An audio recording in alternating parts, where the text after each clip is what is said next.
असम की सरकार ने एक महत्वपूर्ण सामाजिक कानूनी बदलाव किया है। उनकी कैबिनेट ने the Assam prohibition of polygamy bill 2025 को मंजूरी दी, जिसका उद्देश्य राज्य में बहुविवाह को प्रतिबंधित करना है। इस प्रस्तावित विधेयक के अनुसार किसी व्यक्ति को तब तक दूसरा या तीसरा विवाह नहीं करना होगा जब तक उसका पहला विवाह कानूनी रूप से समाप्त नहीं हुआ हो या उसकी पहली पत्नी जीवित हो। उल्लंघन करने पर कैद प्रस्तुत है कि उपरोक्त कार्रवाई के लिए 7 वर्ष तक की सख्त जेल की सजा प्रस्तावित की गई है। साथ ही यह अपराध गिरफ्तारी योग्य बनाया गया, यानी बिना वारंट भी गिरफ्तारी संभव हो सकेगी। विधेयक में पीड़ित महिलाओं के लिए मुआवजे का प्रावधान भी शामिल है, अर्थात बहुविवाह से प्रभावित महिलाओं को आर्थिक एवं सामाजिक सुरक्षा प्रदान करने का लक्ष्य रखा गया है। हालांकि इस कानून को कुछ अपवाद दिए गए हैं, जैसे राज्य के अनुसूचित जनजाति एसटी समुदाय पर और छठी अनुसूची के अंतर्गत आने वाले क्षेत्र जैसे कि कार्बी आंगलोंग, डिमा हासो, बोडोलैंड टेरिटोरियल काउंसिल में इस कानून को तत्काल लागू नहीं किया गया है। इसके अलावा इन छठी अनुसूची वाले क्षेत्रों में 2005 से पहले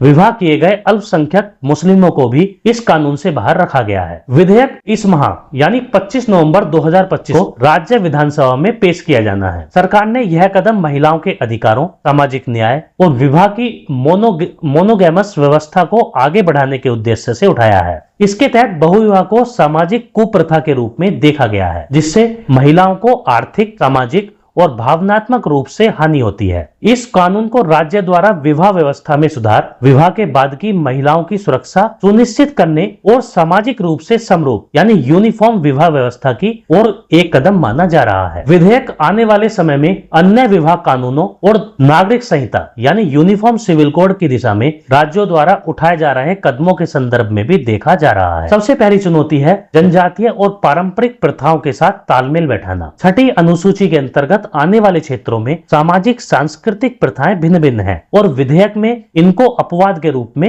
रखा गया है। इससे लागूकरण में कठिनाई हो सकती है। दूसरी, राजनीतिक एवं धार्मिक दृष्टिकोण से इस कदम की आलोचना भी हुई है। उदाहरण के लिए इंडियन नेशनल कांग्रेस यानी कांग्रेस ने इसे राजनीतिक उद्देश्य से प्रेरित कदम बताया। तीसरी चुनौती है कार्यान्वयन का बहुविवाह के मामलों को पहचानने, जांचने, मुकदमा चलाने और पीड़ित महिलाओं को मुआवजा देने के लिए सुदृढ़ प्रशासनिक विविध व्यवस्था चाहिए। इसमें आने वाली कानूनी जटिलताएं भी हैं, जैसे विवाह व्यवस्थाओं, व्यक्तिगत कानूनों, लगभग धार्मिक, सामूहिक और राज्य कानूनों के बीच तालमेल बैठाना। यह देखने वाली बात होगी कि विधेयक पारित होने के बाद अन्य व्यक्तिगत कानूनों से किस तरह उपलब्धियों और विवादों का सामना होता है। असम द्वारा बहुविवाह पर प्रतिबंध लगाने का यह प्रस्तावित कानून एक हलाक सामाजिक सुधार की दिशा में कदम है। विशेष रूप से महिलाओं की गरिमा और अधिकारों की रक्षा के संदर्भ में भी यह बहुत महत्वपूर्ण है। साथ ही यह विवाह व्यवस्था के मोनोगेमस मॉडल को बढ़ावा देने का भी संकेत देता है। हालांकि यह तभी सफल होगा जब इसे संवैधानिक और सामाजिक विविधताओं के प्रति संवेदनशील तरीके से लागू किया जाए, साथ ही प्रशासनिक तौर पर सक्षम बनाया जाए। विशेष रूप से जनजातीय क्षेत्रों, व्यक्तिगत सामूहिक विवाह प्रथाओं